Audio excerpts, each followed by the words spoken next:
I'm Ken Danjanovich, your host of this edition of Sportsman's News Television. I'm in Southwest Alaska with Becharof Rapids Camp. Fellow pro staffer Rick Rosenberg is joining me on this trip, and this is our first trip to the king salmon area of Southwest Alaska. We're here in the heart of the silver salmon run, and it's a little bit different water than we're used to fishing. A lot bigger water, a lot more spread out. Those fish aren't going to be channeled to certain areas like they have been in the past in other areas where we fish. So it's going to be interesting to see the different things we have to do to search and hunt for some of these silver salmon. We'll also be doing hopefully a fly out for nice rainbows, Dolly Varden char, grayling of course, and boy, this part of Alaska is famous for big grayling, so that's going to be a treat hopefully that we're able to do it later in our week. So what do you say we grab our rods and hit the water here at the mouth of Becharof Lake in Southwest Alaska.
So a remote area for sure. I mean, we don't expect to see anybody back here today except for a group we brought here. And this creek doesn't have much salmon spawning activity. There's a few kings, a few chum. There's a lot of Dolly Varden or char, grayling, and also supposed to be some pike, although we haven't ran into any yet, and also some rainbows. This area, this is a tributary stream that goes into the King Salmon River.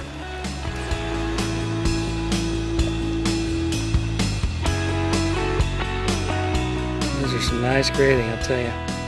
I'm used to catching those little tykes.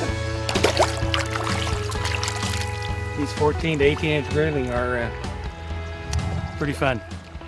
You know, in the past when I fished for grayling, I've used a lot of dries, and we haven't tried that yet because we haven't really seen them surfacing too much yet, but we're just using a little black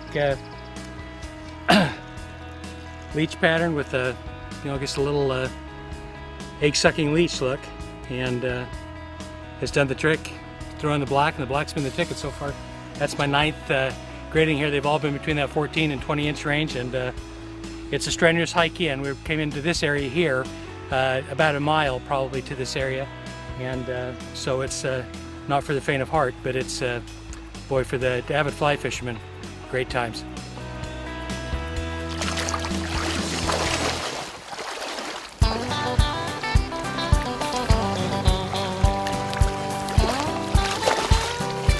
Five-pound Arctic char, and now a couple-pound rainbow. Oh, let him up.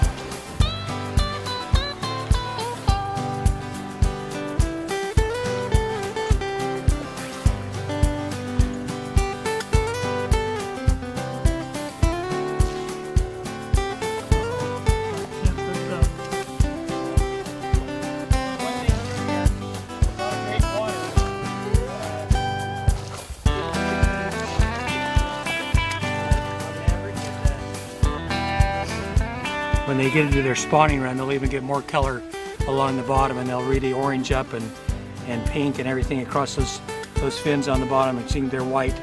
That char family, the brook trout, and so forth down in our part of the country. But great fish.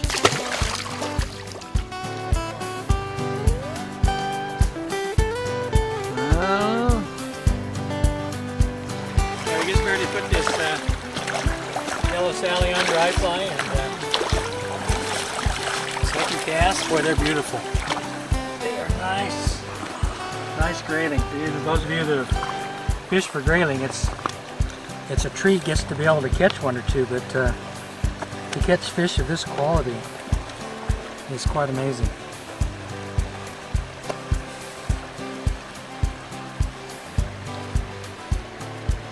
And of course, that's what they're famous for right there.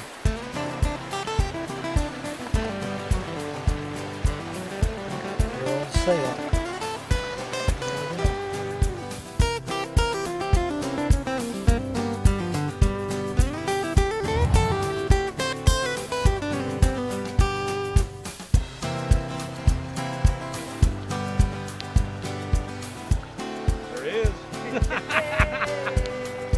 Did he catch that one on the way up or the way down? Just barely switched to that yellow Sally, and he says, that's the ticket. Yeah. Yeah, he's a lot different color. Look at that. $7 or $8 dollies, a chum, and 4 rainbows. So a good day. There you go. A lot of effort to get here. Float planed in, landed on a little lake, and we hiked across the tundra. You know, a good hour to get over here to this creek. Pretty steep grade coming down into it. The fishing was really good. Grayling, char, rainbow, and there was supposed to be some pike. However, we didn't catch any of those. And I think the dry fly fishing was exceptional.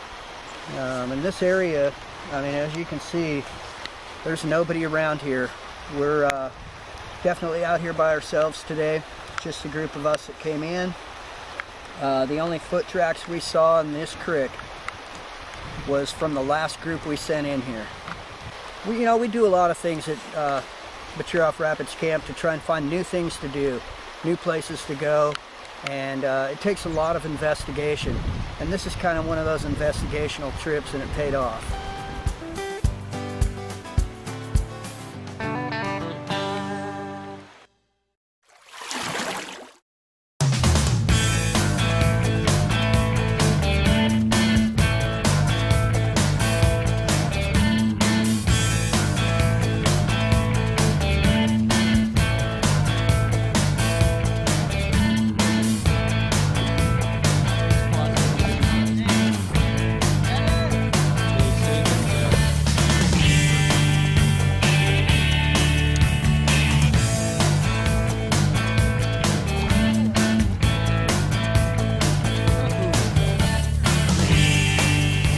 Well, we're sitting here on the Iggy River, second largest lake in the state.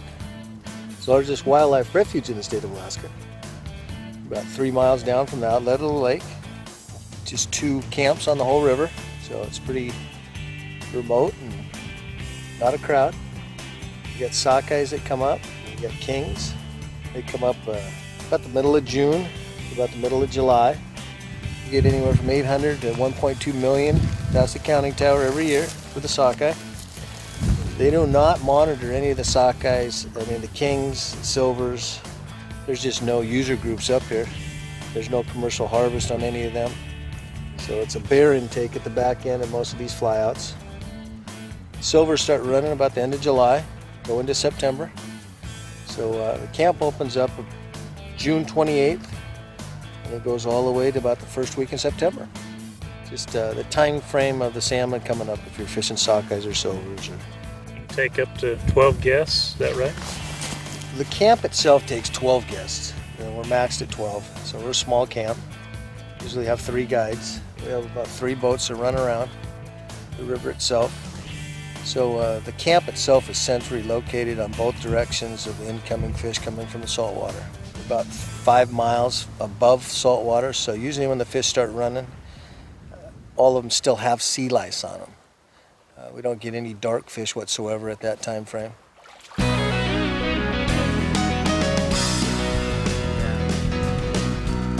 Double, nice. Going down.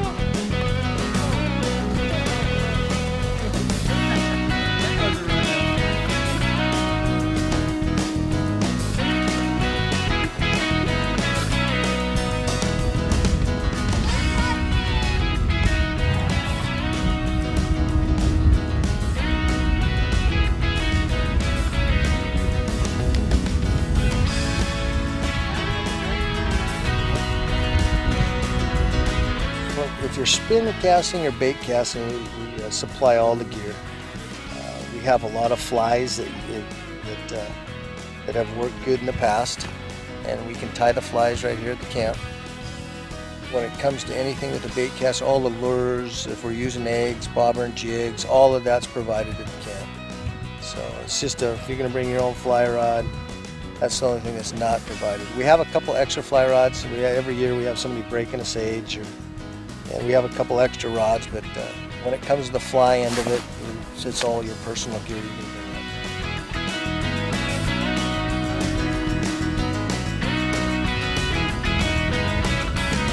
Got rib steaks, sauteed scallops, pasta, and king crab. Hopefully you don't go hungry. Peas and carrots. Oh, peas and carrots. Gotta have your peas and carrots too.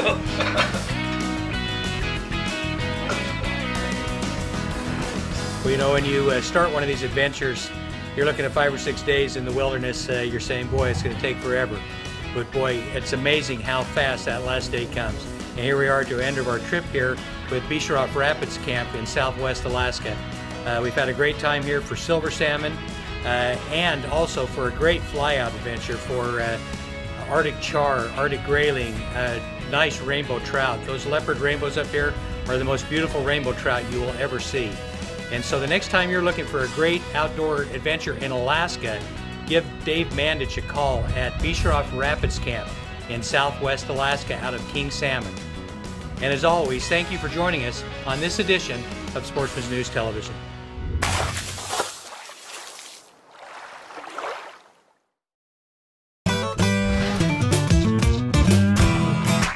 Sportsman's News Television is brought to you by Vortex Optics, the force of optics.